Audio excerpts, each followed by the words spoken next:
Welcome to morning మన్నా. నేటి వాక్య దర్శనం కొరకు యెషయా గ్రంథం 41వ అధ్యాయం 10వ వచనం.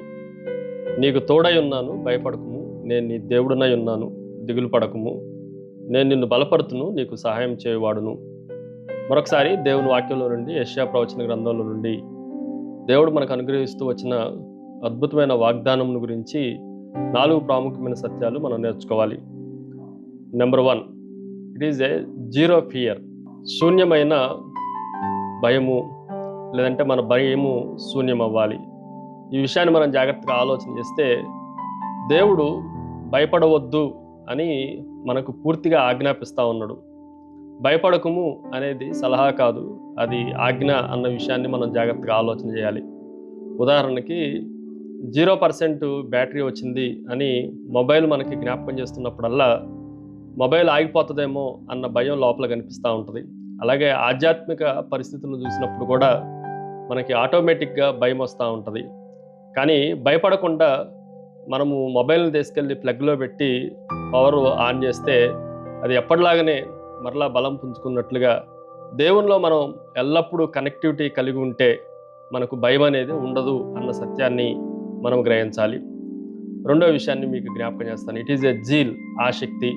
ఈ మాటను కూడా మనం జాగ్రత్తగా ఆలోచన చేస్తే, నేను నీకు తోడై ఉన్నాను, దిగులు పడకము, భయపడకము అన్న విషయాలు మనం జాగ్రత్తగా ఆలోచన చేస్తే ఆయన మనకు తోడై ఉన్నాడు. ఆయన ఆసక్తితో మనతో కూడా ఉంటున్నాడు.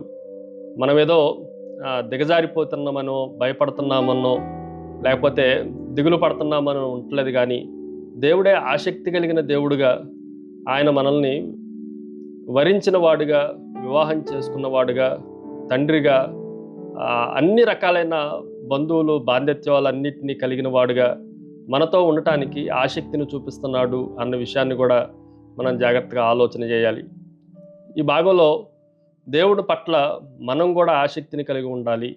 అది ఎట్టి పరిస్థితుల్లో మన ప్రక్కన ఉన్న ఒక ఉన్నతమైన శిఖరంలాగా ప్రభువుని ఆలోచించాలి. ఉదాహరణకి ఒంటరిగా వెలుగుతున్న కొవ్వొత్తి ఆరిపోవటానికి అవకాశం ఉంది, కానీ దాని చుట్టూ మనుషులు నిలబడినప్పుడు ప్రకాశవంతమానంగా అది వెలగటానికి అవకాశం ఉంది. అలాగే దేవుడు మన ప్రక్కన ఉండే గొప్ప జ్వాల అన్న విషయాన్ని మనం గ్రహించాలి. మూడో విషయాన్ని మీకు జ్ఞాపకం చేస్తాను. ఇట్ ఈజ్ ఏ జియోన్స్ గాడ్, సియోను దేవుడు. ఈ మాటను కూడా మనం జాగ్రత్తగా ఆలోచన చేస్తే, నేను మీ దేవుడిని. ఒక పాఠశాలకు వెళ్ళే విద్యార్థికి బ్యాడ్జీ ఎలాంటిదో, అలాగే మనకు కూడా ఐడెంటిటీ ఎవరు అనంటే మన దేవుడే. ఆయనను బట్టి మనం ధైర్యం వహించడానికి అవకాశం ఉంది. 4వ విషయాన్ని మీకు జ్ఞాపకం చేస్తాను. ఇట్ ఈజ్ ఎ జూమ్, పెద్దగా చేయటము. నేను నిన్ను బలపరుతును, దిగులు పడకము అన్న మాటను మనం జాగ్రత్తగా ఆలోచన చేస్తే, ఆయన మన బలాన్ని మనలో ఉన్నదానికన్నా అధికంగా జూమ్ చేయగలిగిన దేవుడు.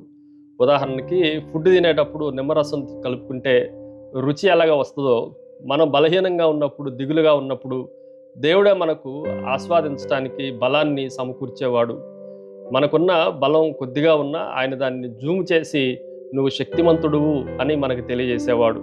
దానిని బట్టి, ప్రభు వాగ్దానాలను బట్టి మనము విశ్వసించే వారంగా ఉండాలి. ప్రార్థన. సకల ఆశీర్వాదములకు కారణపుత్రుడు తండ్రి, నీవు మా దేవుడుగా, మేము దిగులు పడకుండా, భయపడకుండా మా ప్రక్కనే నిలిచి మమ్మల్ని ఉజ్జీవింపజేసే గొప్ప దేవుడు అని మరొకసారి మమ్మల్ని స్తుతిస్తూ, ఆరాధిస్తూ యేసు నామమున అడిగి వేడుకొంచున్నాం తండ్రి.